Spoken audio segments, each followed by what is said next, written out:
시청자 여러분 안녕하십니까? 10월 21일 금요일 KBTV 브레이킹 뉴스입니다. 지난 9월부터 롱아일랜드 브렌트우드에서 벌어진 10대 청소년들의 죽음. 경찰은 이 사건이 이 지역의 갱단의 소행으로 보인다고 밝혔는데요. 이와 관련해 5번째 피해자가 또 죽은 채로 발견됐습니다.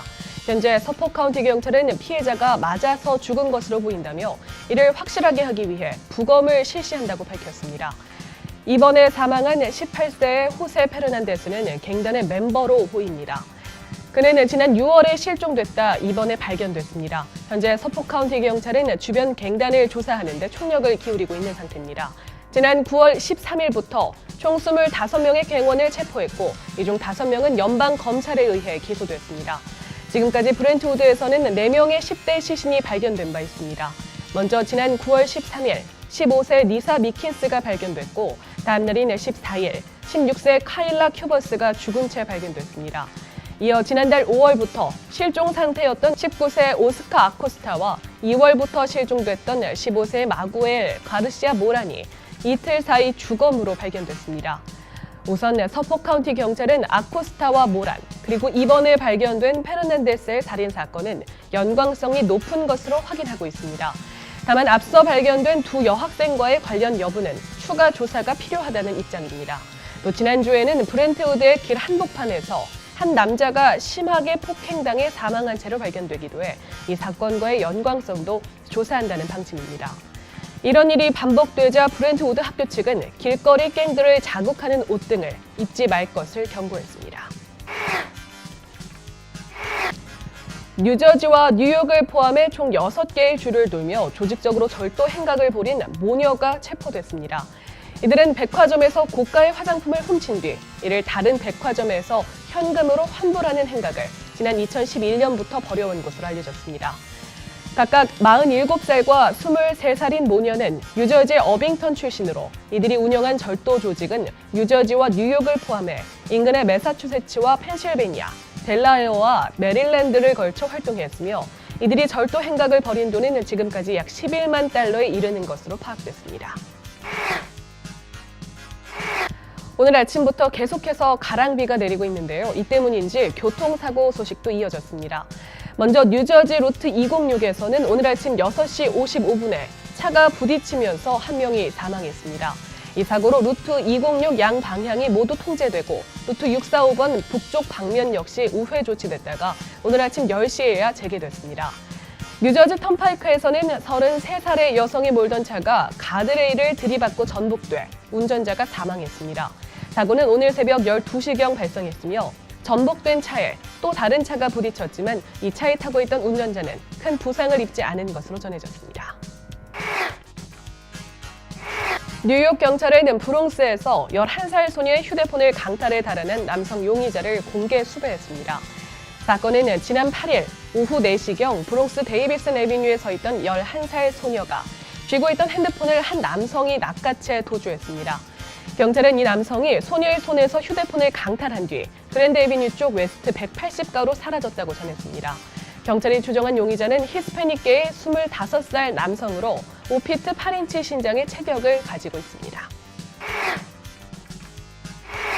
경찰이 브롱스에서 성폭행을 시도한 남성을 공개 수배 중입니다. 사건은 지난 18일 오전 2시경 왓슨 애비뉴에 있는 아파트 로비 입구에 들여서려던 여성에게 용의자가 피해 여성의 가슴을 잡고 몸을 더듬고 바지를 벗기려는 등 성폭행을 시도했습니다. 이 과정에서 여성의 얼굴을 가격하기도 했습니다. 여성이 강렬히 저항해 남성과 몸싸움을 벌이자 남성은 아파트를 벗어나 황급하게 도주했습니다. 경찰은 5피트 9인치의 성폭행 미수 용의자를 공개 수배하고 수사에 나섰습니다. 커네티컷의 페어필드 고등학교에서 3명의 학생이 MRSA, 항생제 내성균에 감염된 것으로 보고됐습니다. 이 학교는 총 1,500명의 학생이 재학하고 있어 학생을 비롯한 학부모들까지 현재 경계가 내려진 상태입니다. 첫 번째 감염 보고는 10월 6일에 있었으며 이어 추가로 2명의 학생이 감염 확진을 받았지만 학교 관계자들과 보건국 측은 바이러스가 학생들에게 감염될 위험은 매우 낮다고 강조하고 있습니다. 학교 측은 사물함을 소독하고 면도기나 수건 등 개인 물품을 같이 쓰지 말 것을 알리는 포스터를 게시하는 등 추가 전염을 막기 위해 노력하고 있다고 밝혔습니다. 항생제 내성균에 감염되면 거미에 물린 것처럼 피부가 빨갛게 붓는 등의 증세가 나타납니다. 뉴욕시 공립학교가 뉴욕주 농장으로부터 공급받은 신선한 재료들로 만든 급식을 더 늘릴 방침입니다. 뉴욕시 교육부 측은 뉴욕 이외에도 펜실베니아, 오하이오 등의 다른 지역에서 공급받던 급식 재료를 대신해서 뉴욕 현지에서 공급받은 재료들을 더 늘릴 계획이라고 밝혔습니다. 뉴욕 현지에서 온 햄버거 패티를 맛본 학생들도 흡족한 반응입니다.